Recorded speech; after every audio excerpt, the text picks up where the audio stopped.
That much time. Yeah. Oh. Yeah. I can't hear me, but it's all good. No, I got us. Okay, you got us. Yeah, just give me 2 seconds. I don't want to hear me right now. There it is. Welcome to the Tampa Bay Breakfast Club. I'm your brother John. And this is Qiana. And I'm one and only Mr. Edmund. And this program is being brought to you as part of the New Image Project, a community development and training center. AKA, see that? I hope you didn't see that. Oh, man. And we would like to thank y'all for tuning in, helping us to redefine what's cool. Because smart is Giggity. gangster. Baby. If you didn't know. Now you know. No. Oh, it's gonna be one of them mornings. That's Welcome, what y'all. when you walked in. He said like he was at the principal's office. It was one of them mornings, man. Oh yeah. I'm here, man. I'm here. I'm in. I made it. You made it. Did you get coffee or pomegranate juice? Nothing. Oh my God. So what's good, y'all? I went to get coffee. Okay. The place where I went and got coffee. This is the second time they say they don't have no coffee. Oh. Wow. Sway. How do you not have coffee? So I guess this is the new trend now over there because usually they don't have ice cream. Whenever you go to McDonald's, like no ice. New trend. Oh, we out of coffee. Okay, You out of coffee. Got coffee this morning. Yeah. So the last time, last week when I went, For real. if y'all look, I had Starbucks, right? Yeah, The last time is because your regular. Yeah, because coffee. the 99-cent coffee. That's why I go there. I ain't even gonna lie. Okay. Yeah. Right. Ooh. But No, but Wawa's got it though. Yeah, but Wawa's coffee expensive. And Wawa's coffee is nasty. Okay. Who? You don't even drink coffee. You don't taste the difference between Wawa, McDonald's, and Charlie, Starbucks? You could taste the difference. It's different grades. What's good? It is, but no, I'm gonna disagree with you on that. Now Wawa's is good to me. Yeah, Wawa's is. You know who got nasty coffee? Who? Dunkin'. No. I don't Chick-fil-A. Oh, I've never had Chick-fil-A. Think about it. They never bought a cup of coffee from Chick-fil-A. Coffee and Chick-fil-A in the same conversation. You go to breakfast for Chick-fil-A. See, these real coffee drinkers here. I make it at home though. That's what I've been doing. That's a real coffee drinker. Yeah, I make it at the house. Chick-fil-A has like the worst coffee in the world. Yesterday. Oh, the coffee pack? Yeah, the coffee pack. We had the real. I got coffee at the house too. Yeah, I bought so my brand at home is Dunkin'. Okay. I have Folgers too, but I like Folgers, the red cat. Yeah, it's cheaper. But coffee going up, I went to everything going up. Oh yeah, that's so they messing with them Africans. Yeah. All the coffee, cocoa, and all that stuff come from like Africa and Brazil and North South America. Us. But yeah, no, it was definitely tariffs have hit a good morning. And so yeah, it was. So no coffee at my coffee. So my second go-to is Starbucks because it's right across the street, right? Okay. Go there, the line out the yin yang. I was like, Starbucks oh man, trapping with theirs, boy. They and you gonna pay for theirs. Oh yeah, that was what made me. It was part of what made me start buying it at home because when I did the math on that Starbucks, and it was like my wife and I, we was working together, and so we would go every day, and it was like $10 a day. Right, because if you get a small coffee, it's like $5 something. Yeah, so it's like $10 a day, and then we was like, okay, that's $50 a week. That's $200 a month that we was paying in coffee, and it was like, nah, we ain't doing that. I can do so when I go there. I measured it. I mean, you just simple math. No, but I'm just saying, people don't do that. No, you do it. People don't do simple math. We're doing $10, $11 a day, 5 days a week. You know what I'm saying? Do you do that for the month? Like, phew, that's a. So you don't like coffee that much? No. 3 days a week. 3 days a week, I go to McDonald's, spend $1. Okay. I mean, that ain't so bad. That ain't bad. No. And I got the little exclusive app to make the Tampa Bay Breakfast Club is supposed to be paying for your coffee anyway. Okay. So right now, don't worry about it. We got you on the back end. Right. So put it in the chat, y'all. Let us know where you get your coffee from.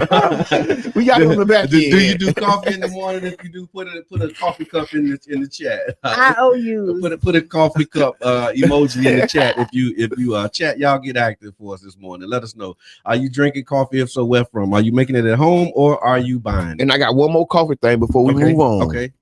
Coffee is cocaine cousin. You always say that. It is. They're molecularly, biologically cousins. Okay. And then cocoa is their little cousin. Okay. Coca. That's coca and coca. Yeah, the coca leaf and coca. See what I'm saying? It's like coca. It's like a derivative. And I don't know about the coca, but I have no idea. Me neither. But I'm gonna say that that's under the Jabbar fact. That is. You gotta double click on that. You file that under the Jabbar fact. Go ahead. Now I was with you. And then we come back on Wednesday and say, "Oh, you know what? Yeah, it is." But you know how you gotta. It's the third cousin on the mama side. But you know how like some of them good, like you got good family members, you got bad family members. Okay, yeah. You know that one in every family, right? Yeah. But speaking of family and definitely supporting family, y'all, Jamaica, we can't let our foot off the gas, take our eye off the ball. Jamaica still needs our help. Yes. If you know anything about those storms and recovery, and we do a little bit here in the Bay Area, Jamaica still needs the support. Yes, we have supplies that are here, and thank you to those who have contributed and donated. But 99 Gems has teamed up with local partners and continuing the disaster relief drive for our brothers and sisters in Jamaica. Continuing to call on community to come through with love, support, and donations.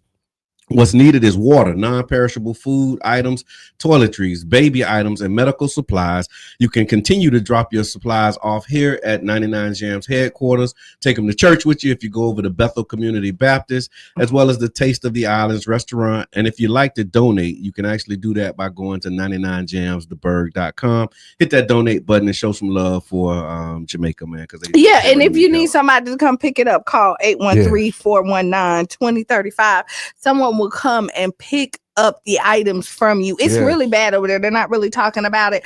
But the water is contaminated. So like if they're not getting any water over there, they're drinking the water. So now they're being infected and people are dying from that. And then they're eating contaminated water. And things like that. And so this is something they're not talking about. So let's stand together with our island family. Clothes. Toiletries, water, non-perishables. Please come on out, man. We need this stuff for these people because if it was us, we would wish and hope that it was somebody somewhere else looking out and trying to put something together for us. We just happen to be those people in this situation. Absolutely. We were those people last year. For real. Hoping somebody shot it to us, hoping somebody did something for us. Because people lost everything, man. And I'm riding by houses still recouping. You still see people recouping, still see people who haven't, gotten back in their houses yet. So y'all make sure that y'all support Tap In. Good morning, Tiff. Appreciate you. Thank you for being here. How was your weekend? Did we talk about this weekend? No, we haven't talked about happening? We started talking about coffee. Okay, we started and the lack thereof. You know what? I had a busy weekend this weekend. I started at Saturday. I went to go see Zootopia 2. It was actually funny. Oh, okay. It's a movie. Yeah, it was. I didn't know what Zootopia was. Yeah, it was actually I was thinking it was something that happened at Williams Park. No. So no, actually that sounds like something to do downtown. Zootopia. I thought that was a downtown festival or something. No. But they do have a some kind of topia coming up. Localtopia. I thought that was Black Friday. No, that wasn't. No, it's another one that's coming on February 14th downtown at Williams Park. The messy ones. No, we're not gonna say that. Okay, so so we went to there, and so here we go. Another for the community. If you have anybody that's in your family or you take care of anybody with disabilities, once a month, Seminole Grill, the movies and Seminole gives a free movie Okay. All you got to do is go pick up your tickets, right? So I took my clients and so it's a nice little outing out there. Mm-hmm. And then yesterday I went to the reindeer games at Largo Park. Okay. That was really funny and had a lot of fun. It was an interactive play that they did. They had people come in there and it was like a game show. They played. People got up. It was nice. Literally reindeer games. Yeah, reindeer games. The reindeer games. They didn't let poor Rudolph, but and then they let you ask questions at the end. One to say, why did Rudolph go? And they was like, come, and they was like, oh, we have an answer. And they started singing the song. Yeah. Rudolph didn't go to any reindeer game. So it was like imagine how Rudolph felt. Yeah. He don't even know he won though. Yeah. But I think they exploiting Rudolph at this point. But I ain't Rudolph representative, so I ain't gonna say nothing about it. They didn't ever say nothing. Let me tell you, they didn't even say Rudolph's name to somebody else. See, I told you that's the same thing they're doing. Why they that tour? No, let me stop. You exploited it. So you talking about Rudolph. I'm just being messy. Rudolph, give us a call, man. How you felt about hearing that the reindeer games happened without you? Well, it's a whole song. Rudolph the Red-Nosed Reindeer. That was a protest. Had a very shiny nose. And if you ever saw him, you even know he glows. Yeah, but Rudolph ended up saving the day. Yeah, but he didn't play in the reindeer game. Yeah. And now look. 100 years later, they talking about the Rudolph games without mentioning Rudolph. How you gonna do that? Come on, oh my God, the disrespect. So how was your? And then we had Saturday. It was the first. What y'all been doing? We've been doing the Black Money movement. Yes, that's right. See, that's right. I wasn't even. Yeah.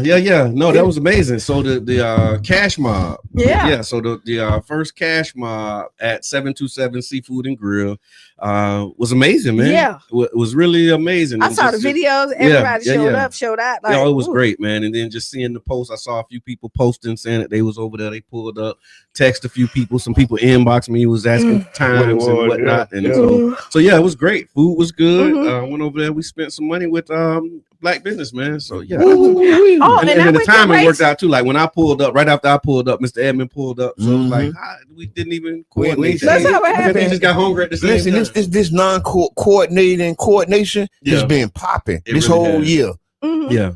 Because we just like showed up there and then just being able to talk with people who was outside and people who hanging around and just the energy around it was amazing. So shout out to King Ree, Carlisa, Chico Dowles, Larry, Brian, and everybody who has been really pushing and promoting the Black Money movement and pushing that cash mob. So it was a great opportunity. And then Neighborhood Strong. So we had that Neighborhood Strong community meeting on Saturday. Which was phenomenal, man. Continuing, and thank you to Mr. Edmond for his leadership and vision and assembling us to really talk about all of these surveys, initiatives, and all of the stuff that's been happening. All the things, and then being able to prioritize and choose what 2026 is going to look like, and really building a structure for people to get engaged and involved, not just engaged, but actually get involved. So it was a good weekend. And then I watched the game on Sunday just because it was raining. So I went to Race Without Ism on Saturday too. Okay. Yeah, that was really nice with Danny White. I think I went 1 year, but I always seem to miss it. Like I don't know how they. I don't know. It was nice. It was at Studio. It was at Studio 620. Okay. It was at USF the year that I. It was. This is the first year that they moved because it usually be at USF. Okay. Yeah. Race Without Ism. And shout out to Danny White. He do a good job. He does, and he was the narrator. Also, and so that's part of like a national thing. It's like isn't that a national? I think it was like a national day of racial healing or something. That is a part. That's a part of the. Oh, I didn't know that. That was the thing that was. We got to call Danny in and have him sit and talk about it because Yeah, Jeremiah, what's up? Thank you for tuning in. Jeremiah Chambliss is watching. Hey. Thank you for tuning in. We love it. Yeah, so that's what it is, y'all. It was a good weekend, good stuff happening. Put it in the chat if y'all had a good weekend, or if you know somebody that's doing some amazing work and they deserve a shout out. Put them in the chat, tag them, let them know that you appreciate them, because we all about giving people their flowers for the good work that they do. So make sure that you tag a friend, tell a friend that now's your opportunity. Opportunity. Uh-huh. All right, so would you rather? Would you rather? Would you rather join a book club with deep conversations or an art class with wine and good vibes? book club or art class? It depends on you. So I'm finna pull my Mr. Edmund, right? I am. Uno reverse. Why I want to say that, because sometimes, like, depending on your mood, because I'm one of the people, I love a good conversation. Okay. Like, I like to dive in, see what it is. But then it's something good. I ain't a wine drinker for real, but it's something good about just like relaxing, painting, and good vibes. But usually that end up going into some type of deep conversation as well. So, okay, so the art class with wine will turn into a deep conversation? It will, depending on how y'all talk. Like, you end up talking, y'all, yeah. Okay, so that's where you going. You going to the class or to the book club?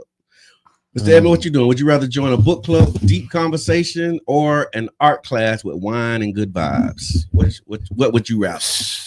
I would rather join the art book club. We did the same thing. Now so here we go. We got two doors. We're standing in front of the door. This door has the book club. This one has the art class. Which one are you going? See, it's the artificial choice. See, you can do both. No, I just made it an actual choice. Okay. You can't do both because it's a door in front of you. It's two doors. You can only go through one door. Which one are you going in? There's no wrong answer. So let's go into the book club, and then swinging it back and coming through the. Yeah. I'm telling you, because I would possibly go to the art thing and get a little drunky. Okay. And then go check out the boogie book and then have some conversations. Okay, they both starting and end at the same time. Oh, but trying to go a little bit and do a little bit of timing here. No, you don't get no wine. You gotta be there on time. You gotta be there. If you ain't there when it starts, then you can't come late. Yeah, and you can't. Look how we got to drive these would you rathers all the way through in order to get a decision. And if you don't stay the whole time, look how we got to like double click, triple click, drop down menu. Fine print these doggone would you rather in order to get a choice. Escape alt delete. Yeah, wait, look. Just to get a decision to be made. And you can't get none of the goodies at the class if you don't stay the whole time. Oh, how about that? So no wine. Yeah, I'm going. Oh, you be going to the art class. It's dry November, ain't it? Yeah. Oh, we're in December. They do that too. You be dry December too. Going to what's good? People be dry all fall. Tell us what you're doing. Courtney going to the book club. Thank you, Courtney. Yeah, we'll be there together. I couldn't decide. I just be standing in the hall looking at the door. Waiting. Hey, I'm greeting everybody. Hey, what was that? Oh yeah.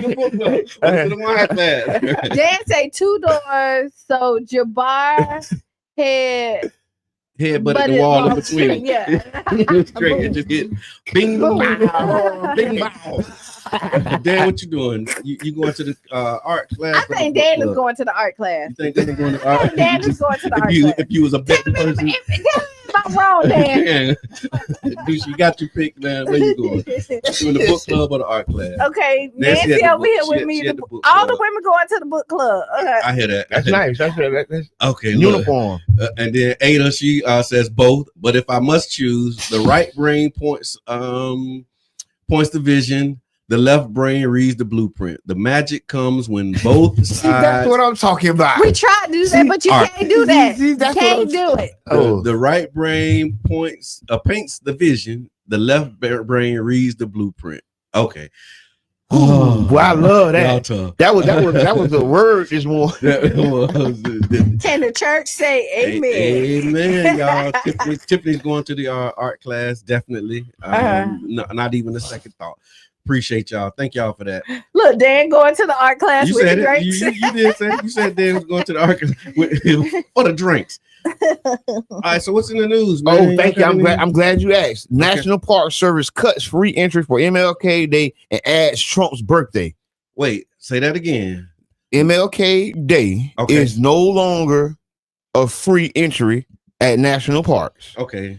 And you still gotta pay. And you see, but see, this is my thing. I think that only fits true because these are the same people who conspired and colluded to kill this man. It's only right.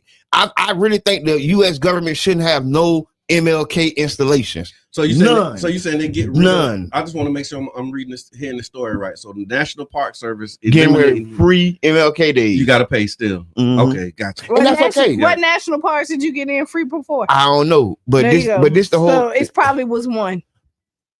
And the one that did it said, I'm not doing it no more. And now they trying. What national park? Let's look at it. So what's the end game? Is that to stop people from coming? I don't know what the end game is, but I'll tell you, the U.S. government killed Martin Luther King. It was a case, and they proved it. Yep. And if I was his family, I would appreciate them not using his name, not doing him any favors, because you are the people that killed him. Okay. Your organization, y'all never apologized, y'all never straightened it, and y'all just moved on because y'all gave him a holiday. But that's BS. Okay. That was a way to, what they call it? Not patronize, but appease. Not even appease. When they just playing with you. Oh, so they don't just drop MLK, they drop Juneteenth too and added Trump. God bless America and a few other countries. Because you know what? We need the training wheels to fall off. So you can't get into the park for free on MLK Day or Juneteenth. Or Juneteenth. Wow. Go ahead. We need the wheels to fall off. Wow. Okay. I mean, but that's, what is that? I have no idea what just where we at as a country right now. The same place we was when they started. Yeah, we ain't went nowhere. See what it was there was an illusion of inclusion. Okay. See, y'all, we thought DEI was going to fix it, but it really was just a repeat of affirmative action. And guess what? They did the same thing. They crushed that too. Okay. They did DEI a little faster. Affirmative action lasted a decade or two or whatever. Helped a bunch of white women, and then DI came and helped a bunch of white women. Yeah, and then get that out of here too, because we ain't helping white women. And so now the Juneteenth celebration. So I mean, that's the other part of I guess the thing of it is like I did an interview for MLK, and they was talking about the MLK memories, right? Mm-hmm. What is one of your MLK fondest memories? One of your fondest memory, and one of my fondest memories was skipping school to go because it wasn't a holiday, right? Like that was my thing, right? Like I just remember them early days of like they didn't bless it and say that this is a day, so we just made it a day. You know what I'm saying? Right. And like my wife, we was talking about it last night, and she was like, how her mom kept them out of school, and they would go down to 9th Street for the MLK parade. So we didn't need it to be designated as a federal holiday in order for us to celebrate a federal holiday. Yeah, anyway. See, that's why I say take the training wheels off. Because guess what? We don't care. Y'all don't got no Malcolm X Day. Yeah, Malcolm X died with a white Everglades. I'm looking at it. The different parks. Yeah, the different places. I'm trying to. Don't worry. You gotta pay to go in. Ain't nobody took advantage of it, but some other people. And then we was doing Juneteenth too. Remember, we did huge Juneteenth celebrations on our own before it became a holiday. So we was celebrating Juneteenth. We was on Gooses. We did it. We was on the Vanguard on 34th.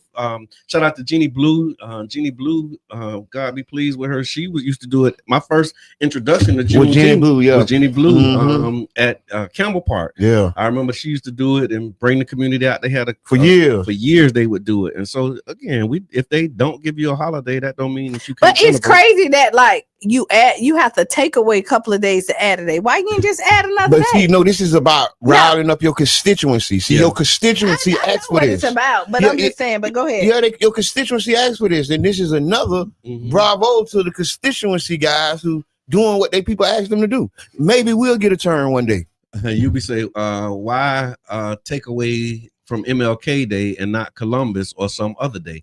Because they celebrate those days. You be like, they bad with us because we talk bad about Columbus. Like that was the whole reason they didn't want us to teach the history, because they say you making people hate America. When you tell the truth about Columbus Day, they say, oh, you can't do that because that's gonna make people hate America. Well, besides the BS they done did. Yeah, absolutely. Caller, we talking about these holidays. Whether we Good morning. Good morning. Good morning, Courtney. Hey, Courtney. I couldn't type fast enough. I was trying to text, like, send a message. But I wanted to say, we as black, brown people, whatever you want to recall, we shouldn't be going to no amusement park anyway on Martin Luther King Day. We need to be teaching our kids. We need to be celebrating, doing some kind of activity that represents these holidays. Cleaning up the community, doing something to serve the community, our community. That's right. You understand? We can go to their park. Yeah.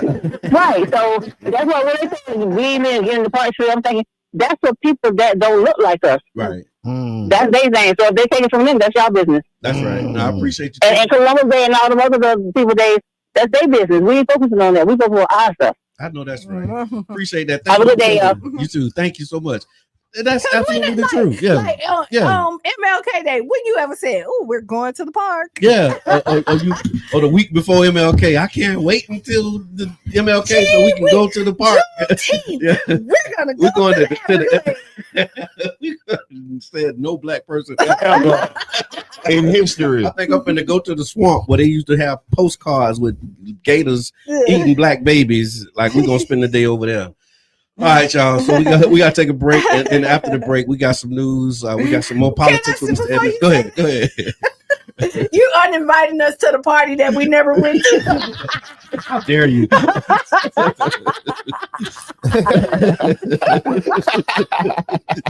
You welcome in over. No, don't worry about it. Your invitation is revoked.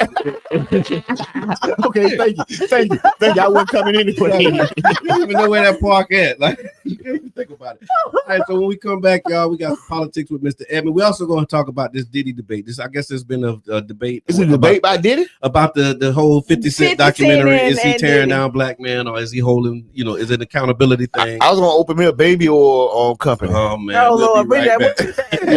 Y'all stick around. We won't be back. We really will. Tag a friend, tell a friend. I guess Hello, I'm Gabe Ortiz, and this is WEDU Arts Plus. Based out of St. Pete, the Tampa Bay Breakfast Club is a morning radio show about hip-hop life and urban culture.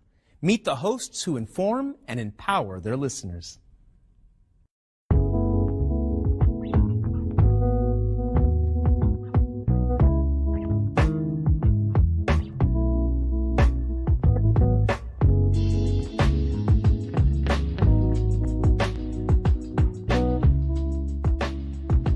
I'm Jabbar Edmond.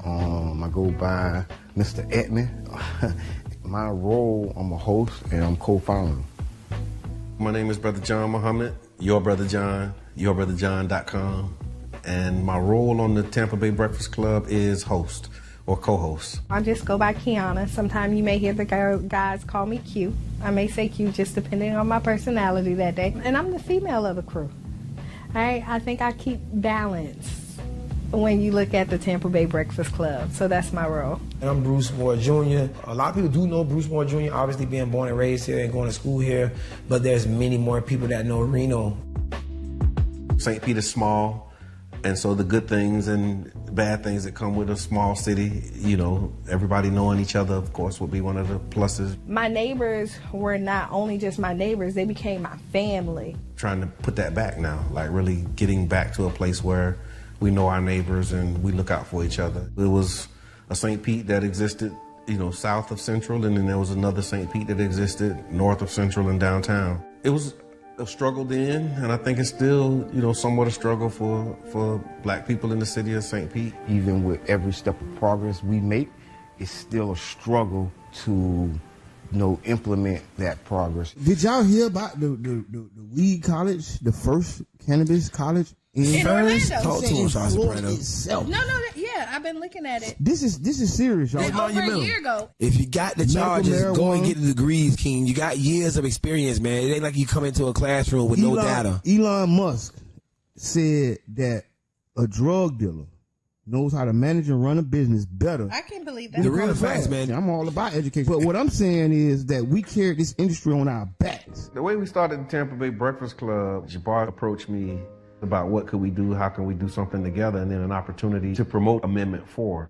Amendment 4 is the, voting rights restoration to returning citizens. We were able to negotiate a deal where we got like 30 minutes on the radio at 99 Jams to talk about, Amendment 4 and other local, policies.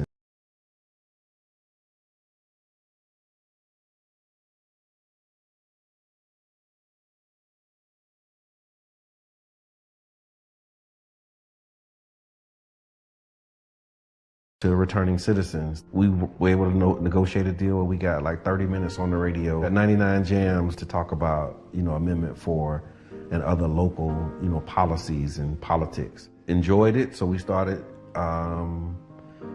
doing it on Sundays as like a podcast with, at the time, Janet Michelle. She was our co-host, and she, filled that role until she moved. And then we had Carla Bristol, Carla B. She came in for a season. And then Reno was behind the scenes. He was always present because we did organizing together, so he'd come and hang out. And then the things that he was saying off camera was like, man, we might as well just have you on the show. The negative thoughts that you is thinking about right now, or any particular subject, y'all, just flip it.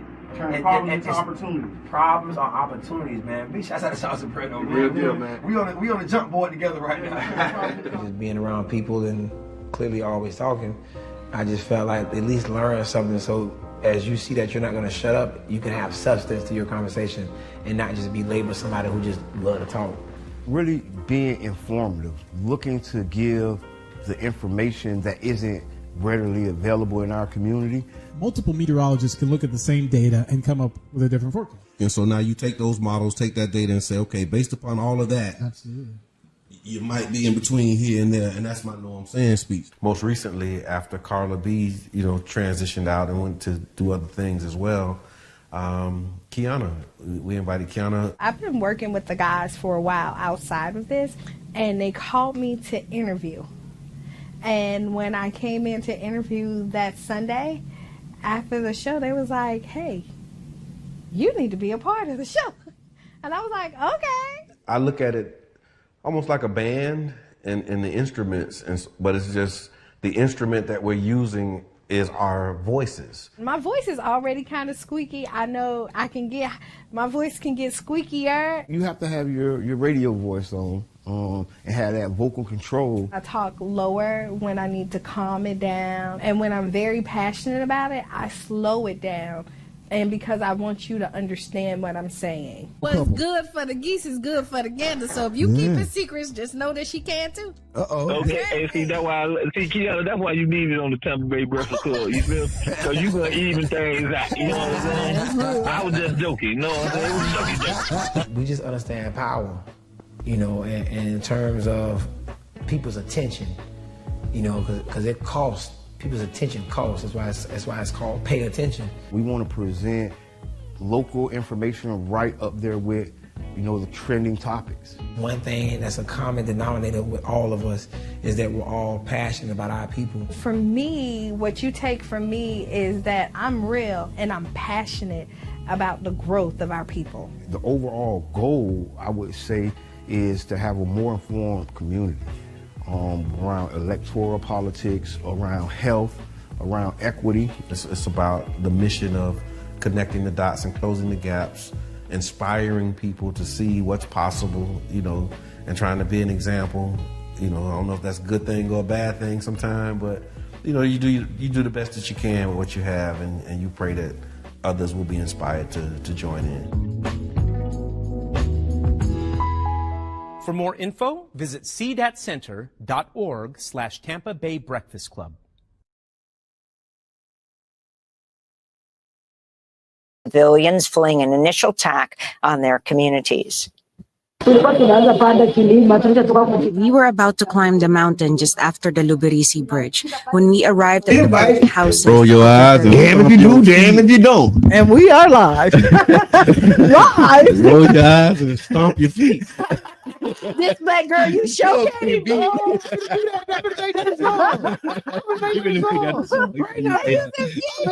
Man, I'm gonna make that a song. You can stomp your feet, but this black girl, you sure can't be. I remember that. I remember that. That was the thing. So welcome back to the Tampa Bay Breakfast Club. I'm your brother John. And this is Qiana. And I'm the one and only Mr. Edmund. And this program is being brought to you as part of the New Image Project of the Community Development and Training Center, aka See That? See That. And we would like to thank y'all for tuning in, helping us to redefine what's cool, because smart is I knew. Giggity gangster. Baby. You don't know. Now you know. No. Hey, we need to get that like on the loop. On the loop and just mash it. And just mash the button. No, I don't know. Push the button. Whatever we want to do. It's almost like when you go to a meeting and they say, hey, introduce yourself and tell me more about you. So before the break, we was talking about how we've been uninvited to parties that we never attend. And Tiffany put that in the chat. She said, right?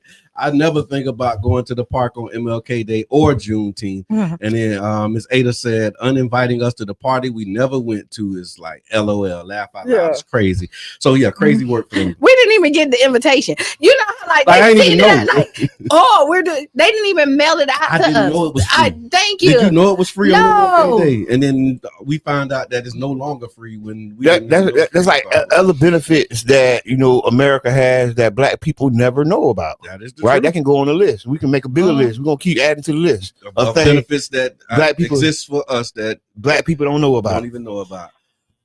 Code D, speak to the people. Let me tell you about the people. Good morning. Good morning. Grand Rising. All the things. All the So things. here's what I want to say about MLK Day.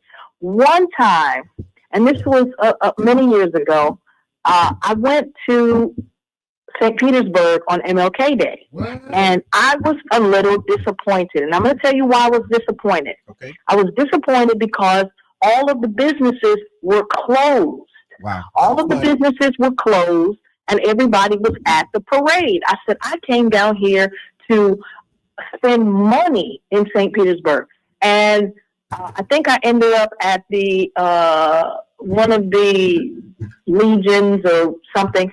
And they had food, and I did eventually get to eat. But I was disappointed because the economic impact that was negatively seen during that period of time. And so finding a balance between celebrating and economic and financial empowerment for people who are visiting the area. Now, I'm sure those businesses may have stayed closed for only a period of the day, but finding a balance, leave somebody in the business so that the business can stay open. Now, I know people close on this and that, them other people holidays, but to be perfectly honest, we don't have the option, in my opinion, to close our businesses because we're celebrating something really great. And I saw the air quotes when you said celebrating. In my mind, I saw air quotes. But definitely want to thank you for giving us a call because that's been the framework. Thank you, Coach D. And that's half of the reason why it's not on Central anymore. And just to be honest, like everybody ain't for the MLK celebration. Yeah. Right. Even it's still, when you say everybody, that's it's black, still white, and everybody in between. It's still out. People is still, campaigning against it. Yeah. I'm very sure elected officials get that conversation.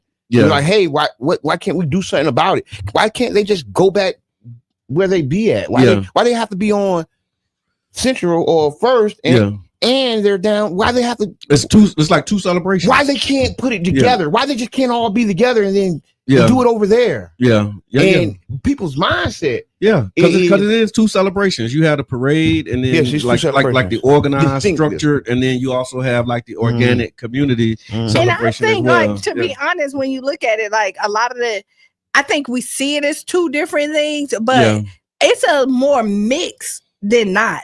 There's people who go to 9th Street that go in. And so, to be honest, it's not like, hey, they choose one or the other. Some people, some people do. Especially some of the vendors, because some vendors, once you set, like, you choose where you want to set up. Yeah, because you got to be there. Yeah, you got to get there. You got to find your spot. You can't do both places. And so talking from the economic side, I think the economics of it's like, okay, I got to be over here. Yeah, but I think the people and the participants they do both. But when you do vendors, but what I'm trying to say is, like, when you look at other events that go around the city, they're not saying, "Oh, we're divided." Like, there's two different things, and I think we in our minds, even if they.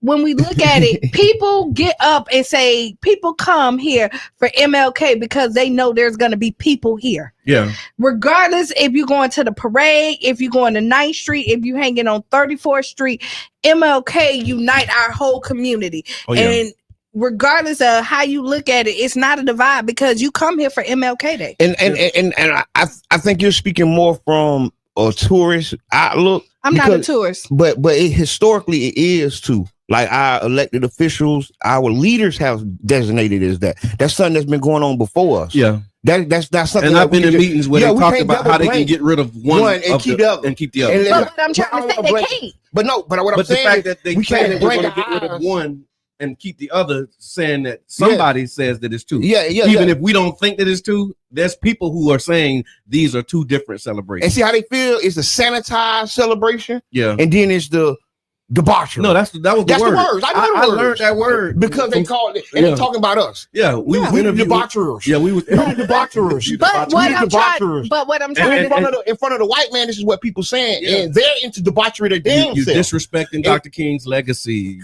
Come on, man. But what I'm saying is, if we're that out wouldn't here, be pleasing to Dr. King. And Dr. King was a full-throated player from the Himalayas.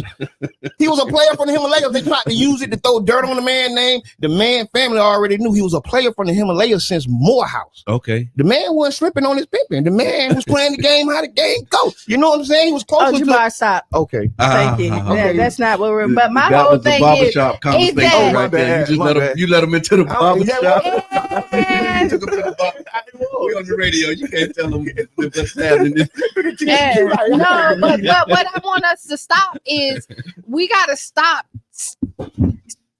talking their narrative.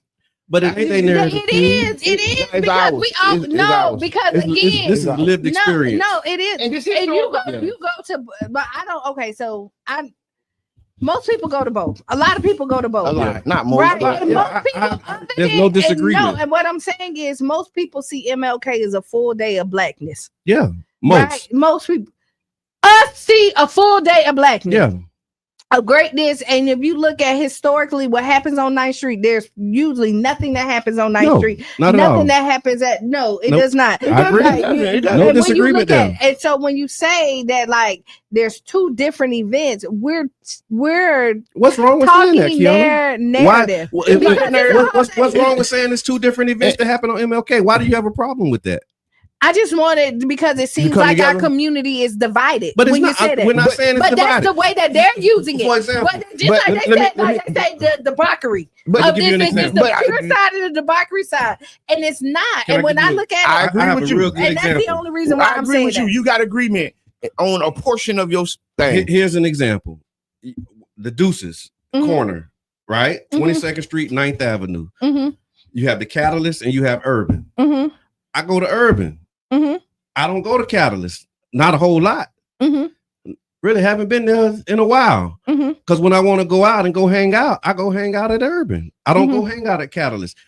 Not that I don't support them, but these are two different events that are happening. These are two different crowds. It's two different types of people, and the type of people who I want to hang out with, and the type of vibe that I want is more of the urban vibe. But you have people that walk from Urban and go to Catalyst all the time. That's what I do. All the time. It's people that do both, and it's people that only do one or the other. It's the same way for me on MLK. Like on MLK, after the parade is over, it's like, okay, the parade is done. It was great. I'm going home. No, that's just fine. my thing. For years. But I'm not saying what's happening over there is bad. It's not that it's not good. It's not that there ain't black people, but it's just my choice for how I want to celebrate and how I want to spend my time on the day. Of the day, right? Yeah, because good. You have activities that's throughout the day, right? That you get to choose and I get that because I don't go to 9th Street. I can't tell you the last time but I have no problem with 9th Street. Exactly. So let me say this. But when I sit up there and say there's two different things that's going on, when the division and the way that they try to use it is that we have the thugs over here and the people who are educated over here, and I'm just using this kind of and I don't like that narrative. I don't like that narrative. So this is the reason why I'm fighting again. No, we have events that happen on MLK that's about blackness, and other people may do the organizing about it, but we all come together to unite for MLK Day. Now, to your scenario on the Deuces, when you hear they talk about the Catalyst is the main event, like let's say over there now, right? Like it's people talk more about people that go to the Catalyst. But when you hear about the Deuces, they just say like it's the Deuces, and there you go. And then blackness is everywhere throughout there. But have a picture of what when I say two different events, that's what I mean. I'm not saying that it's not holistically good for the city and it's great for what we're trying to accomplish, because the economic development and the drivers and all of that stuff, I support all of that. Right. One of the things that we was advocating for was to have a map. So that once you come to the city, like if you go out of town, and amnesty for the vendors, we're gonna get to that space too. But the other thing was like, how cool would it be to have a trolley that's running and taking you to all of these different things so you can really see fully the full experience on MLK Day. And I agree with that. You know what I mean? So But if people who do both, instead of trying to fight traffic and drive through, what if we have these? We use our transportation options that we have, our multimodal. We wrote up a plan, wide sidewalk, so that when people walk, you ain't got to be on the sidewalk. You ain't got to walk in the street. Let's widen the sidewalk. Like let's make it conducive to the. We wrote up a plan, and it's up to the city administration to go through with it. Yeah, right. It happened during the last administration. It happened with the last administration. You know, I was working with the economic development team. Right. Not just Alan DeLisle, but their whole team was coming out. I think Rob Gertis, it was Nikki K. Park Gasket, and we did that. We attempted to put a plan together, but it's always going to be up to the administration and the other people who are in control to execute those plans, to fund the plan. Right, the things I'm just saying what we're talking about right now. Yeah, but I get what we done. We done went off from what I was saying. No, we're kind of doing it, but I'm taking it to point. I got it. I understand. I'm taking it to the point where I've advocated for that. Like there's been an advocacy push for what you're saying, and then it's still been pushed back as well. Yeah. And that's just all I'm saying is let's recognize it, because if we don't, we're going to be in la line pretending everybody love everybody, and it ain't really like that. Thank you for that. We got a caller. This is Miss D again. You know, my favorite word is frustration. And it frustrates me just a little bit that we use MLK Day as, here, come see St. Pete. Like, St. Pete doesn't exist other than MLK Day. St. Pete exists all the time. And the problems that St. Pete has are real every day. The citizens of St. Pete are real every day. So we have to ask the community to stop allowing St. Pete to just be a circus sideshow on MLK Day, because people live there all the time. And the people... No, thank you again. Thank you, Coach. Yeah. And the only reason why I'm going to disagree with this is because historically, when you look at it, people have events. You cannot have an event, a big event like MLK every day of the week. No, they do not. Yes, Fat Tuesday starts it, and Mardi Gras goes for almost 6 months. There's Mardi Gras marches and things. Mardi Gras is a weekend. No, it's not. Go look it up. Please look it up. Please look it up. Fat Tuesday ends it. Okay. So go look it up. And you wrong. No, I was there, and they have events throughout. I was there with they call it aldermen. I was with the aldermen. The city councils are called aldermen. I was with their alderman, and he illustrated to me how it's not just those couple of days. They were intentional about saying how it was lengthening out. And it's days of saints. It's days of saints. Every parade or something is about a saint. And it's a saint almost every day. Thank you. Yeah. See, those who know. And that's what Halloween. Look it up. So from the outside looking in, we think it's just because Mardi Gras. So the way I understand Mardi Gras and Fat Tuesday is actually the day before the holy day, the holiday, which is Ash Wednesday. Yep. And so you celebrate Fat Tuesday, like getting everything out your system, because the next day you're gonna be fasting. Yep, and praying. Right. And so that's the holiday that you bring it in with Fat Tuesday. Most people don't wake up on Wednesday saying, okay, I'm finna go to church and put you wake up feeling like, oh boy, I had a time last night. Same thing with Halloween. Like Halloween is the day before All Saints Day. Like but most people celebrate the day before the Eve. But my whole point is that when you look at this, there's so many other events that happen in St. Pete other than MLK. Okay. Right. And so no, I don't think that this is making a joke of St. Pete. I think that's kind of disrespectful to even say that. No, it ain't. To me, wait, this is my opinion. And that's what this is my opinion. And when I say that is when you look at the original organizer that came in, it was about bringing us together and celebrating something great. And to say that it's a joke, because Black people come here and want to celebrate one of the biggest. I missed the part where it was saying it was a joke. She said making a mockery. Maybe I wasn't paying attention. That's when I'm like, we got St. Pete people are more than just one day, and we are. I agree with that right there. Shout out to the Black Money Movement. But that's there's the whole, so much go on in St. Pete for us to just say this is the only, and it's a joke to have it. But I think the other part of this too is really knowing that you do have what they call signature events. Yeah. You know what I'm saying? And so if you have something going on, you know, consistently and regularly, that's great to support. But then you also have like your signature events. And so MLK is like a signature event. Right. Like that's the day that you prepare for, the day you like, you know, okay, this is going to be a big one. Yeah. But we do, like, you think about Saturday shops. You got Saturday shops as every Saturday. We actually going to shout out to, let me just make this plug right now. Ahead. Actually this Saturday, we're going to be having Saturday shops at Trolley Market Square in the Fusion 49th District. Yeah. So it's we do the second Saturday of every month on 49th Street as a part of the organizing. We've been doing around Fusion 49th to do exactly what we're talking about right now, is bringing people to the area, bringing the foot traffic, creating space for small businesses and entrepreneurs, showing them how to, you know, grow and scale your businesses. So you start with a tent, and then you can get a truck, and then from your truck you get your brick and mortar. But it starts with people coming out and supporting it. And so that's what we're doing this Saturday, and it happens every second Saturday on 49th Street. Yeah. Caller. Hi, good morning. Good morning. Good morning. You on the air? Yes, thank you. You guys are doing a great job. I can't believe I'm taking the kids to school and always listening in. So about MLK Day, this is my thought. Can anybody tell me where the old route? There used to be an old route back in the 80s and 90s for MLK Parade. And what is that route, and how can it be beneficial to us, the community, now if we changed it back to that route? You spoke of Catalyst, you spoke of Urban Drinkery. I like Urban Drinkery. Yeah. Shout out to Dave Ranger, who constantly puts me in the feed for the Caribbean thing that he does over there. But how can we benefit, and where are the other Black businesses in town, Southside, that could potentially also benefit besides the Catalyst and the Urban Drinkery? You know, you got Eileen's, you have the museums, you have the MLK breakfasts, you got all of these different platforms that people do benefit, including our children who get those scholarships for MLK Day. So again, how did that impact? There was a time I remember back in the early 90s where those parade routes were not downtown. That's right. Those parade routes were on the south side of town. And you got to ask yourself, why do they gather on 9th Street?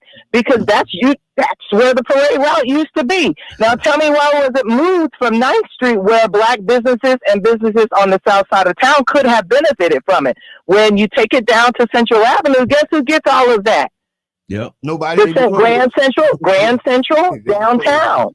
So again, why did they move that route? And tell me where that route began and where did it end, and how can you bring it back so the South Side can be celebrated, and maybe we can pump that almighty dollar back into the South Side and benefit at least 2 days. That's right. You know, when we're having all of these events. Thank you so much for that, caller. So actually, drive safely too. So what did it actually? So the original route, and it was down 9th Street originally. It did start down there. I think it did move, and I'll get more information. The parade did grow. Yeah. Right. And so then they moved it, and it has moved a couple of times. I am an advocate for it going back down 9th Street. I know a lot of people are not. Yeah, I'm one. Yeah, Jabbar is an advocate for it not going back down 9th Street, right? So there's mixed reviews on. There is, and I get a lot of phone calls and a lot of people that really do want it to go back down 9th Street. Logistically, when you look at it, because that is also more residential. Okay. Then First Avenue right there, it does impact a lot of homes. Okay. More than just businesses itself. When you blocking off that route, going down there, because impacting more people. It will. Going in and out. Just logistically on transportation, that's one of the considerations. And I think the reason two reasons it moved, right? It was pushback for Black people getting together, right? It was pushback, and the festival, all the biggest parades of the city went down Central. The KKK used to parade down Central. Yeah. The Festival of States goes down Central. Well, went down Central. And if I'm not mistaken, Seville and 18 wanted to put the parade on the stage, on the level of the Festival of States and the rest of the. So let me just understand it right. And this, you're right. You reminded me. They were saying like the Black leadership at the time was saying all of these major festivals and parades are done in this area, and we want to level up basically, and we want our parade to be respected like the other parades are respected. This is not just a South Side or a black thing. That's where we want our parade to be where y'all have y'all parade. Yeah. So it's one of those type of mindsets that ended up having them to advocate for it to be moved. And it actually benefited because it's like science. You have a atom or a species that splits. So this celebration split to 9 different things. Okay. Right? All kinds of different grants, scholarships, breakfasts, dinners. And so that's what I'm glad we you reminded me. Caller, introduce yourself. Them dinners too. Oh yeah, first of all, so people can give their perspective on this, and I missed that. But this King Jab, and I'm gonna give it to you like this here, man. The culture of St. Petersburg was the Martin Luther King Parade. Yes. The reason why other people from our culture knew of St. Petersburg is because we had the largest Martin Luther King Parade in the United States. Yeah. That was us in St. Pete. I remember as a kid, sitting right there at Savings Stuff, which we boycotting, watching Dr. Paul Bearer come down and open up the parade. I remember that. Yes, sir. And this is the culture. This is where people know us from. We went from the largest Martin Luther King parade to the largest Pride parade. It's flipped on us. And I think that may have been part of the problem, part of us wanting to go where they want to go and not appeasing to our culture. But the most important thing is we got to get back to being the largest Martin Luther King Jr. parade in the United States. Right on. So that's what we all got to be working towards, because I don't like the fact that we ain't going down Central. I wanted people to say, well, why y'all don't want us to come down Central? But as I listen to y'all talk, I'm like, I don't care about going down Central. Bring it down somewhere. We can bring it down to Deuces. Go down 9th Avenue, man. Go to 9th Street. Come back up. Man, we can do whatever the hell we want. It's our parade, bro. Just make it for us, man. That's right. Appreciate that. That's for real, man. I love that. That's what the caller before was saying. Like Deuces go in there. But take away 16th Street. Like those infusions and that exposure. Because you're right. I see districts that can use that support, that can use that foot traffic, that can use that kind of congregation. I feel they'll shut it down like they did in 17, because I think the reality is these neighborhoods are changing. Yeah. And the people that's for it today ain't gonna be for it tomorrow. That don't matter. And yes, it matters a lot. Yeah. Because it determines the level of support. The different elected officials don't support MLK because we're cute. Yeah. This is a political issue that helps people get elected. Yeah. It's where you stand on it. This isn't, they're not celebrating it because it's lovable. It's because the people chose it. Well, I will tell you this is that so the other flip side of this pancake, when you look at it, is that I struggle with us saying St. Pete is our St. Pete, right? And then we feel like we got to put ourselves in this block, like in this box, that we only can go in certain areas to represent us. That was right. That was the mindset that said we want to be on Central, right? And so now we're back. Now we're on First Avenue, and people like bring it back to the black, and then we complain when Central or somewhere else don't we gotta bulldoze those stereotypes down sometimes and make people. And I get it, like sometimes, and that's why I struggle with it, because I don't want to be nowhere that I'm not wanted, but I also want to be somewhere I pay taxes just like everybody else here. So all of St. Pete is me. I hear that. And the other thing that's coming up for me, like I when Jab said the Deuces, it's like, okay, yeah, that absolutely is a perspective. But the caller before, she mentioned like all of the other activities that happen. Like she talked about the dinners and the scholarships and the day of service. That's the other part of what I was saying. And maybe this is just something that we as community got to do, is take the initiative to like put all of this stuff in one place so that you can pick and you can map out your day. And we know that we can't go to the museum because they ain't free no more. Their museums is not free, but that don't mean that everybody don't want to go to one place. But that's what everybody don't want to be together. Hold on. What I'm saying is, if it's 10 events, where's the directory to say here's MLK? I hear that though. Here's the MLK weekend in St. Pete, and you give me a brochure. Welcome to St. Pete. Here's when you go out of town, you go to Orlando, they got things on the table in the hotel to tell you all of the attractions. You can go here, you can go here, you can pick that. Like, why don't we have something like that? And this is a free idea. Take it if you want it. That ain't a free idea because that was a part of the planning that we made. What I'm saying is, I ain't charging nobody to go do it. I ain't mad if you go. Somebody has to pay for that. Yeah. Right. And in the plan, we had wider sidewalks. Yep. Right, but that's why I'm talking about this, because what he just said is on the plan. It's part of it's on the plan. Yeah, but wait, before you say the part that you're talking about, like the brochures and stuff like that, that's cheaper than widening the sidewalk. No, and that's what I'm saying. That's what I'm going to say. But it was a comprehensive something plan that we can do right now. I can show you a whole diet, like show you stuff right now that we have all that set up. Okay. Right. I can show you right now that, like, personally, I have reached out and talked to other people so that you can have a map for it. Now, the sad part is you may not ever see it. Okay. Well, we're going to continue to look forward to that. Thank y'all. It was a very robust conversation. We were talking about the MLK Day in St. Pete. And I got one thing for you. Okay. Ask them to look into the plan that was written by the Economic Development Department, and that is a blueprint y'all can use that's already been put together. They paid for it already. Work has been done. I volunteered. Them people get paid $130,000, so they paid for it already, but nobody's decided to even look at it or use it. Can we Elmo?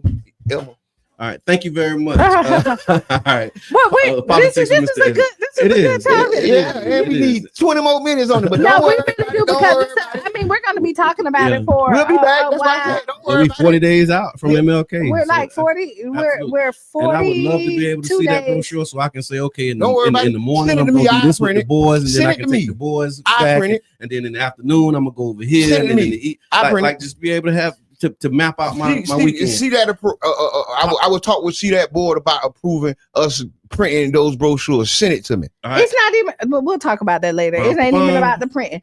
Okay, let's move it. Go ahead, Mr. Edmond. Oh man, in politics. First I was on the Ray Tampa podcast. Big shouts out to Ray Tampa, his co-host, Mr. J, everybody who had me on.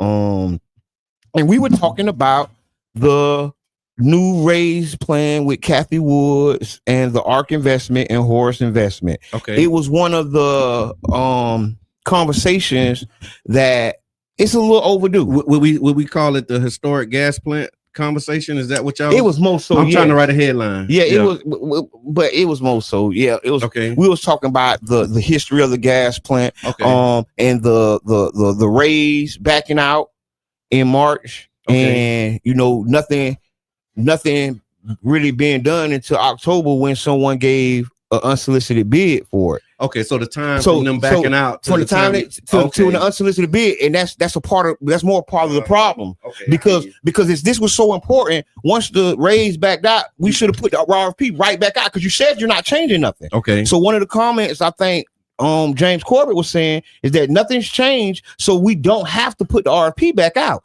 But the reality is the RFP is like a bat signal for developers. Saying, come on, look for RFPs. Yeah. Right. They have a bot that searches the Americas for RFPs. Right. And that's like they look and see if they can do that. Yeah. And since that ain't being done, we only have whoever we have, a couple local guys. And I'm not knocking that. No, I hear that. But all I'm saying is that somebody fell asleep at the wheel. So you saying that they should have solicited bids? Yes. And so as opposed to just saying March, because the safety valve was put in by our conservative friends at the county commission. Yeah. The city had no safety valves. There was nothing protecting the city from the raise. Yeah. And some of the people wanted that. They said it. I don't want a way out. Yeah, that was they literally said if we got to back out of this, I don't want to back out of this. That's good. And know what? That's a problem because that didn't protect our self-interest. And you could want that, but the lawyer should have told you that's not good.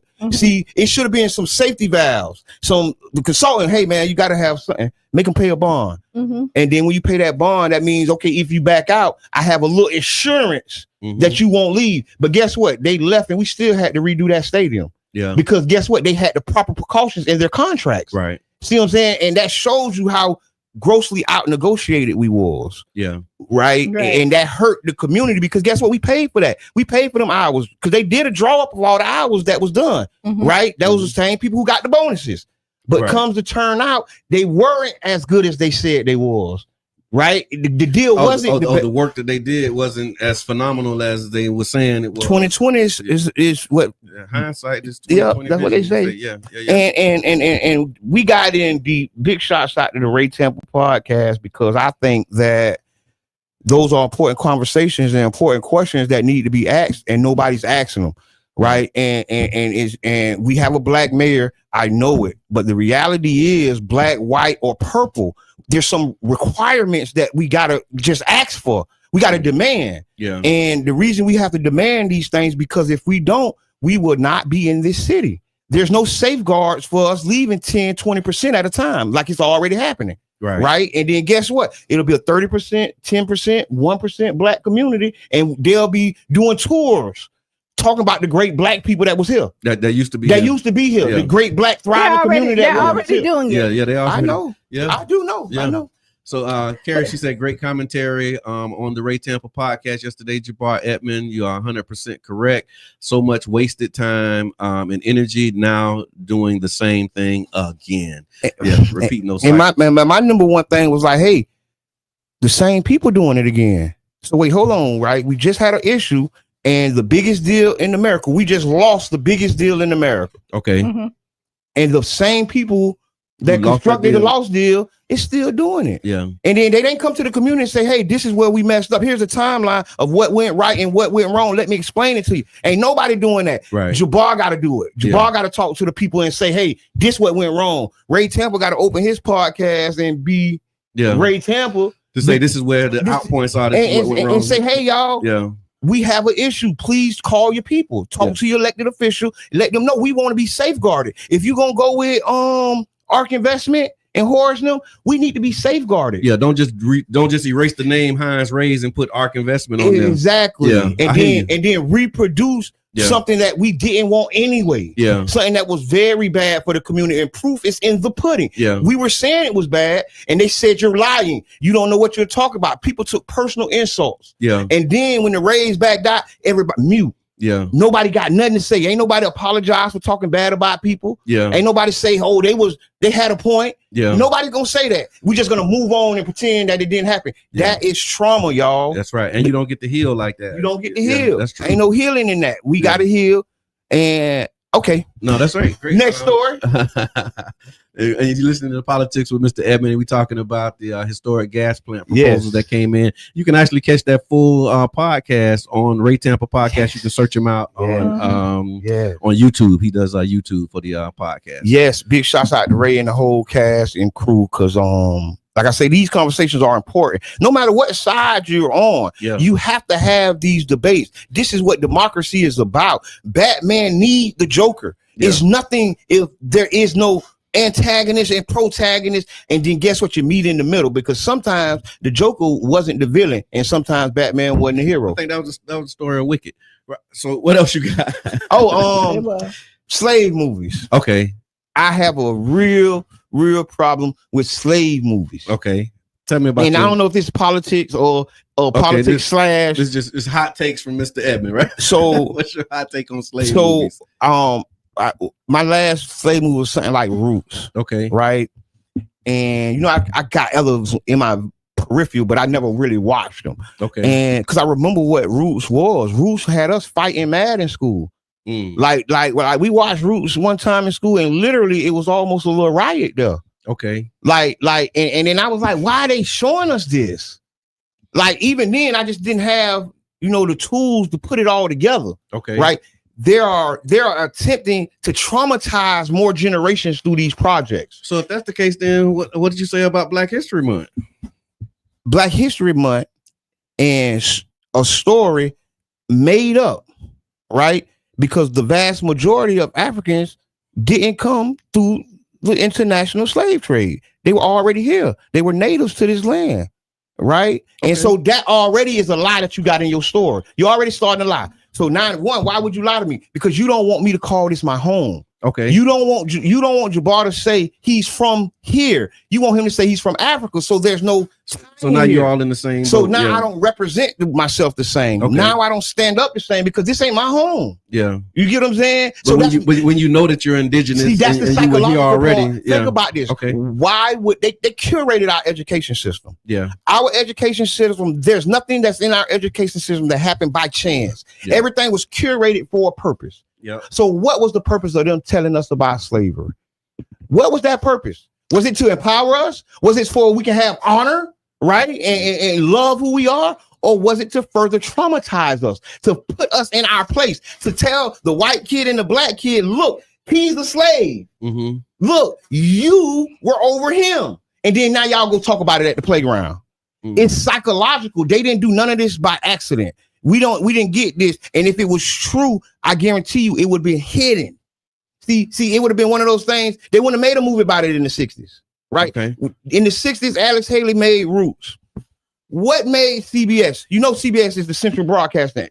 So let me ask you this then. When you think about, and I wasn't alive for it, but I just remember hearing people talk about how once they saw that, the awareness and the connection that they had, it increased. And yeah, I heard that. So you had, you know, at that time you had people like the Most Honorable Elijah Muhammad telling people, you know, what our history was and where we came from. And so you already had like this black consciousness, this black awareness. And so when you insert roots into that, then it started making people like really want to learn more about Africa and learn more about the continent and learn more about themselves. So, when he says, okay, this wasn't your name. Now people saying, you know what? Yeah, let me look into that. Let me double click on that. And so some of those, like all of those impacts wasn't negative. But do you think that the system, CBS, okay, what program since that CBS has put to enlighten us?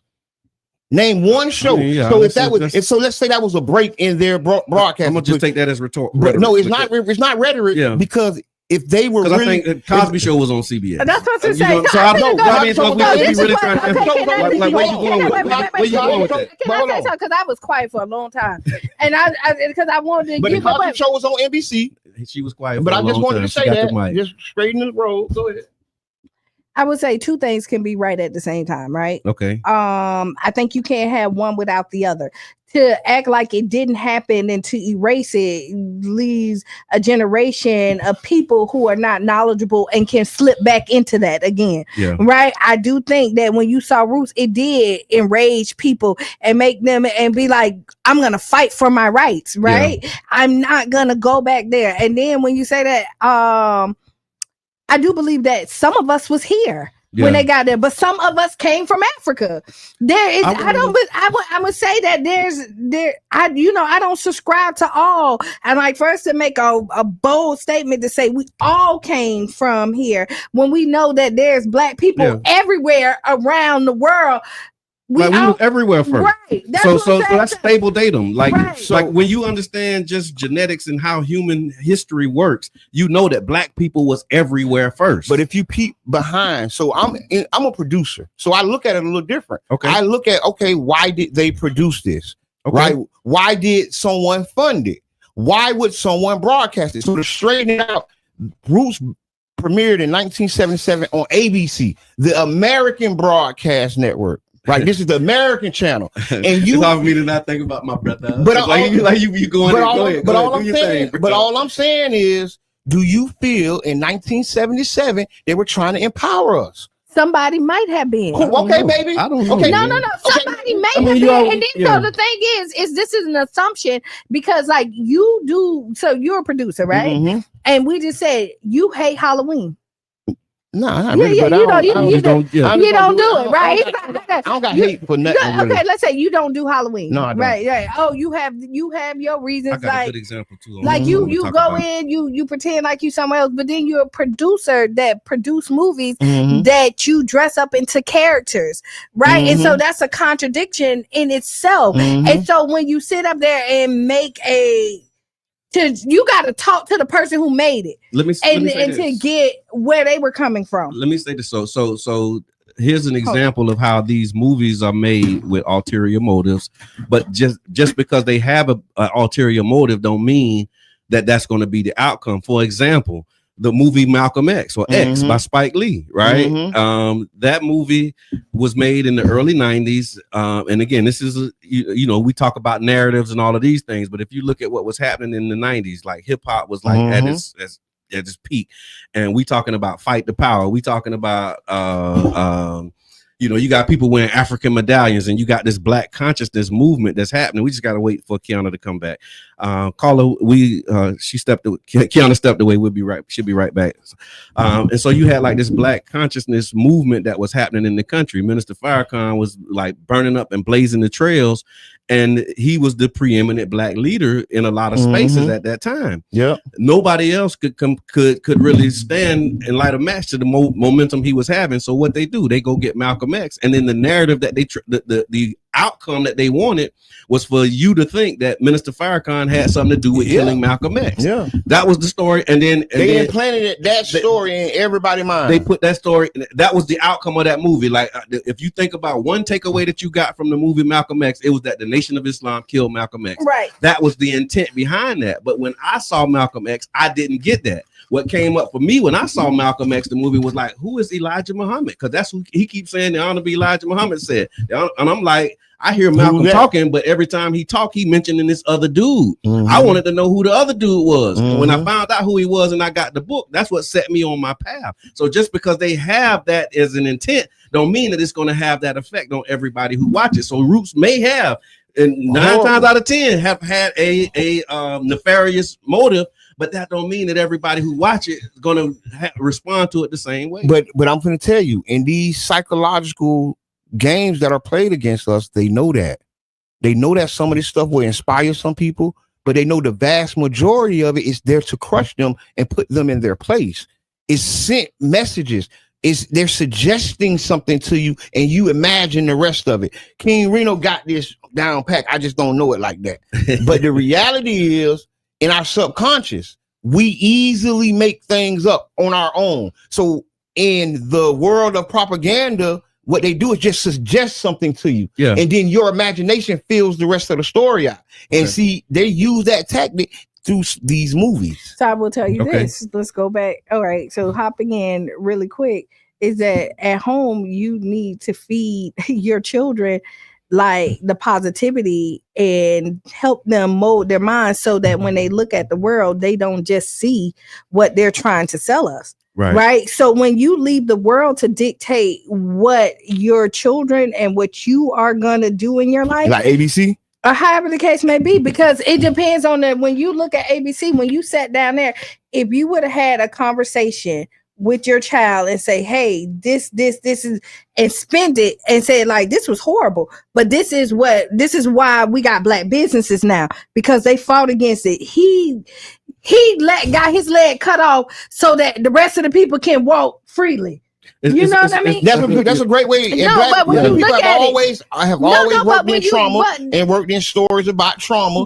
So a way to kind of fight about it. That's the story. But when life give you lemons, they tell you all the time you make lemonade. Like, but that don't mean you say stop giving me lemons. That don't mean say, hey some man, people like lemonade. No, but that's what I'm saying. When life give you lemons, you can say life, I don't like lemons. Okay. And then you can take the lemons and still make your lemonade. But that don't mean you have to be all right with it. You can literally say, man, I'm tired of life giving me lemons. Right. I want to get some peaches. All right. And then you get some bad peaches. And then you're going to say, like, I'm not eating peaches. I want apples now.